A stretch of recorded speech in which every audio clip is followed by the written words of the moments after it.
Ketika terjadi konflik dalam tangga, dua rumusnya. Ibu-ibu dengar ini. Ya. Ini pengantin-pengantin baru juga kita semuanya. Ada yang baru 10 tahun, ada baru 2 anaknya. Pengantin baru juga namanya ya. Ketika ada masalah, ini kesalahan kita ibu-ibu banyak apa? Ada masalahnya curhatnya di Facebook. Ada masalahnya curhatnya di WhatsApp. Dia berdoa tapi di medsos. Ya Allah lindungi suamiku. Ya Allah bukakan rezekinya suamiku. Sibuk betul itu Tuhan mau baca statusmu. Ketika ada masalah kata Allah dalam Al-Quran, ada masalahmu, suamimu nakal, suamimu selingkuh, tidak usah curhat sama orang lain. Ini ibu-ibu gampang betul dia curhat sama tetangganya. Ngapain kau cerita masalah rumah tanggamu ke tetangga? Besok-besok ada Vina bertengkar sama suami, jangan terlalu cepat cerita sama orang tua. Langsung kau curhat sama orang tuamu, kau telepon menangis-nangis. Besok 2 minggu kemudian akrab lagi. Apalagi kau sudah ungkap semua kejelekan suamimu. Tidak usah. Ada masalahmu, kata Allah, ista'inu bis-sabri was-salah. Sabar, perbaiki solatmu, saya yang selesaikan masalahmu. Bagaimana itu sabar? Aplikasinya. Alladzi idza asabatu musibah qalu inna lillahi wa inna ilaihi rajiun. Oh, saya tidak sangka istriku begini. Oh, saya tidak sangka suamiku begini. Oh, saya tidak sangka mertuaku begini. Tapi itulah jodohmu. Maka lebih kau ucapkan inna lillahi wa inna ilaihi rajiun. Banyak rumah tangga yang akhirnya hancur gara-gara terlalu cepat curhat sama orang lain. Curhatnya lebih parah di medsos. 500 temanmu di medsos. 500 yang tahu rahasia keluargamu.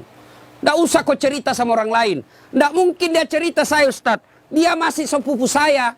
Siapa yang menghalangi Nabi dakwah awal-awalnya? Abu Sufyan. Siapa itu Abu Sufyan? Sepupu satu kalinya Nabi. Tidak mungkinlah dia cerita saya Ustaz. Dia masih saudara saya. Siapa yang dorong Nabi Yusuf masuk ke sumur? Saudaranya. Tidak mungkinlah dia begitu. Dia makcik saya, dia pacik saya, saudara bapak saya. Siapa Abu Lahab? Saudaranya bapaknya Nabi. Jadi barangkali ketika kondisi normal rumah tanggamu, tidak ada yang sentimen. Tapi ketika kondisinya lain dari yang biasa, dia lihat rumah tanggamu bahagia. Dia lihat rumah tanggamu kaya. Dia miskin saudaramu. Saudara sekandung. Belum tentu dia baik. Ada namanya dengki. Ini setan masuk. Dia hasutlah kau.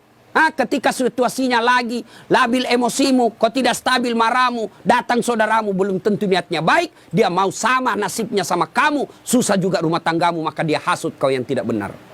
Maka ada masalahmu jangan curhat sama manusia, tidak usah, lebih kau curhat kepada Allah, bangun sholat tengah malam, ngadu kepada Allah. Termasuk ibu-ibu nih, yang sudah mulai tua, muka-muka sakaratil maut, suami mulai lain-lain, tidak usah kau curhat sama orang lain, curhat kepada Allah. Ya Allah, Engkau yang memelihara suami saya. Ya Allah, lindungi suami saya. Ya Allah, bahagiakan rumah tangga saya. Allah sudah janji, ud'uni astajib lakum. Minta kau sama saya, pasti saya kasih. Itu janji Allah. Ya, maka ibu-ibu, saya yakin di sini semua punya rumah mata. Adakah rumah tangga yang tidak ada masalahnya? Kira-kira ada rumah tangga yang tidak ada masalahnya? Tidak mungkin. Jangankan manusia biasa, Nabi saja ada masalahnya. Dalam rumah tangga, dalam struktur keluarga, Nabi diusir. Diusir dari Mekah kan, hijrah ke Madinah. Siapa yang usir? Bukan orang lain. Siapa? Pamannya sendiri. Dalam ekonomi, apa Nabi kaya? Tidak, Khadijah tadinya kaya, miskin setelah bersuamikan Rasulullah. Sampai dijelaskan pernah 3 hari 3 malam tidak makan. Itu Nabi. Dalam kesetiaan rumah tangga, Nabi pernah diuji dengan kesabarannya. Dengan cara apa? Aisyah difitnah selingkuh. Itu Nabi, apalagi kita.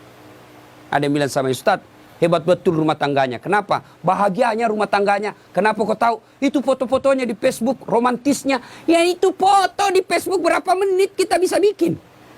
Bodoh itu namanya kalau bertengkar dia share di Facebook. Beleng-beleng namanya itu. Tak mungkin lah, semua yang baik-baik. Maka begitu ada masalah, ista'inu bis-sabri was-shalah. Sabar saja. Yang kedua, perbaiki sholat. Nah ini sholat yang jadi masalah. Ya, apalagi kalau pengantin baru, subuh terutama. Allah kasih toleransi. Tapi sekarang sudah modern Pak. Ada air hangat, ada air sudah tidak seperti pengantin baru dulu kan. Rumah tidak ada kamarnya. Tamu 1 minggu baru pulang. Bingung kita Pak. Mau cari kamar tidak ada. Malu-malu lagi. Kamar mandinya dibawa pula. Mau mandi dilihat jauh orang basah kepala, enggak enak. Sekarang aman, satu kamar sudah ada kamar mandinya di dalam. Pun kalau kenapa malu, kenapa mesti malu? Ini sudah halal. Ya, nah ibu bapak saudara-saudara sekalian, banyak yang ingin saya sampaikan tapi waktu yang terbatas. Ada yang saya lupa satu lagi.